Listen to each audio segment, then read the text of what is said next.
I have a question from the last week, Monday. The question goes like this. There are several types of things in the context of action, what philosophy of karma is. Karma is a philosophical statement like I am drinking some water. If I drink water, it is a karma, it is an action. But seemingly it doesn't affect others, is it not? It's very personal thing. So it is not quite karma from the point of view of law of karma. It is just a mere activity, is it not? So karma is a technical term in our philosophy that affects others one way or another, directly or indirectly, at this moment or slightly later. And then it will come back to me in terms of law of karma, is it not? So karma is a technical term, and we are in the context of, in that context, the question is asked. Then there are several possibilities are mentioned here.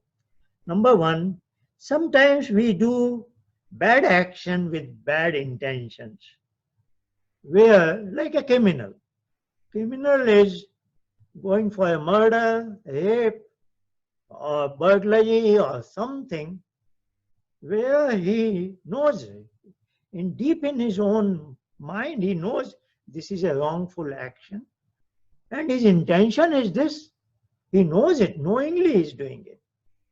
To make some personal quick gain, is it not? So that is a possibility that somebody does a wrongful action and is very well aware of it with very bad intentions, is it not? That is, by any account, by any universal standards, everybody will say that is a bad karma and it will bring bad rewards in terms of pain in his life. But that gestation period may be zero, may be long, maybe super long, maybe not even in this life, some other life. But definitely it will be there. That is what we are told. And we indeed see in this world that all sorts of rewards come to us. We don't know exactly which karma is bringing what reward at this stage of our life, is it not? So this is a bad karma, bad intention, very clear. The second possibility is bad outcomes without intentions. I did not have bad intention, but it was a accidental, something happened. Seemingly I am the cause of it, but I didn't cause it really, knowingly. Is it not? We get into all. And as a gentleman, we just say sorry at that point. And the other person also knows it. But it could be a very drastic outcome, somebody's death. You were driving carefully, but a child somehow runs fast. You were within the speed limit, but somehow just things didn't go the way they should have gone, and the child has been hit, badly injured, or whatever it is. So the intention was not bad, but outcome is bad, is it not? So of course, even in the law of the land, all these considerations are there, is it not? And I must say at this point, anything human being has made is always in the image of the universal law. Like we have these light sources, they are in the image of the sun. So I say it in the context of law of land. Every government, local, federal, or state, or whatever it is, they have certain law of the land. That is also in the image of the law of karma. Though our image is never 100% correct. So what I am trying to say is, for certain bad actions, sometimes the law of land may give him punishment. Sometimes the murderer may be able to walk away, is it not? No detective can catch him. But still, the law of karma will act upon it. So, if the law of land works slightly insufficiently under the reference line or over the reference line, then law of karma will adjust. Law of karma is very wide. That law has very wide possibility that will make its own adjustments. But when we talk of law of land, the law enforcement agency, the justice system, everybody has to play its role. They also have to function in the correct manner because it is for them they are being tested. Are they performing their actions properly or not? Is it not? When the judgment is to be awarded to a criminal. So when the intention is not bad, but outcome is bad, there is a lot of leniency. And of course, law of land is not perfect, but law of karma will take care of all that imperfection and will be perfect. That because that is a supreme being, there is nothing but perfection there. We may not understand it.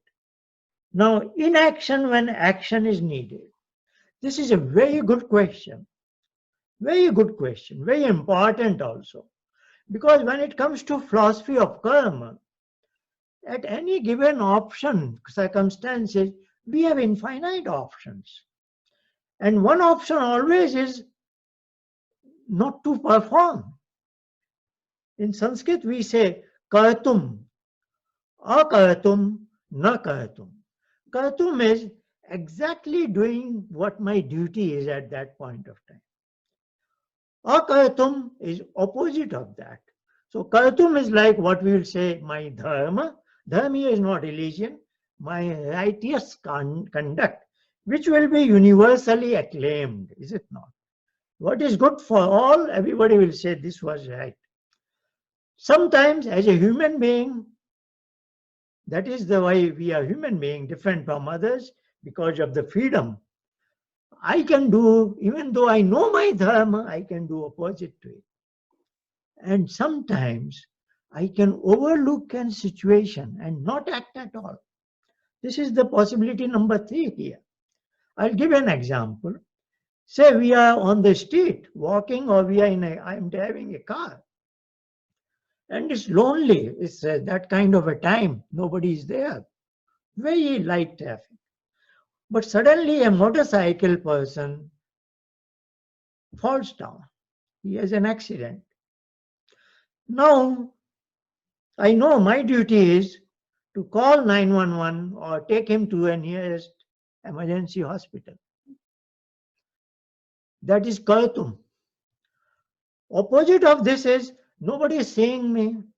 I can go to him, he's unconscious. I can take away his money, his cards, his many things, phone and all that, and go away. Everybody will say that is bad, is it not? So first was kartum or kartum. And the third option is I just ignore as if nothing has happened, though I have seen it. I have seen him falling, but I say, I don't want to get into all this. I have to rush for something and I ignore the event that has taken place. So this is inaction. But in Vedic philosophy of karma, there are 3 and this is multiple. You can think of in-between possibilities. But when it comes to law of karma, there are only 2, dharma and adharma.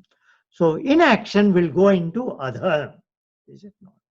So you may say, I don't want to get into these worldly things, let somebody come, somebody else will do that.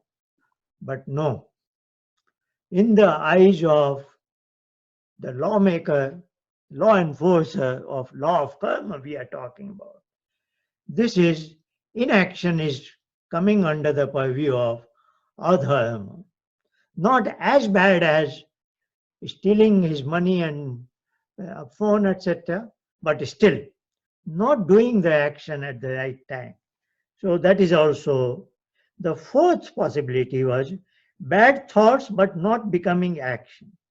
So here it is, I am not doing any action, But you have ill thoughts about others, is it not? Sometimes we think bad about others, though we may not do harm to him. So we haven't done any harm to him, but since we are harboring in our mind negative thoughts, this itself brings a reward, and we know it. We are all mature people here. If we have bad thoughts about others, our mind gets crooked, gets corrupt, is it not? And that is immediate reward of our bad thoughts. We become a negative person. Even our face is not that pleasant, is it not? If somebody is always on the negative side, he is not a pleasant person, and he is himself loaded with all sorts of negativities that affects his health, brings more stress, anxiety, and all sorts of negativities. And nowadays there is a lot of awareness about that, and people recommend meditation, etc., to come out of this negativity, is it not? So this is bad actions, though in the worldly sense it is not translated into visible actions, but still, action is aggregate of thoughts, words, and actions. Mansa vacha karmana. So even if I speak bad to somebody, that hurts to somebody, that also is negative karma, is it not? So negative thought may not seemingly look like I am harming others, but I am harming myself, and I am myself getting into such a corner that one day I will begin to harm others. Even my family will not like the sort of negativity I am falling into, is it not? So in this question, they are related to karma. They are related to four different possibilities, but we have discussed them. While on this topic, I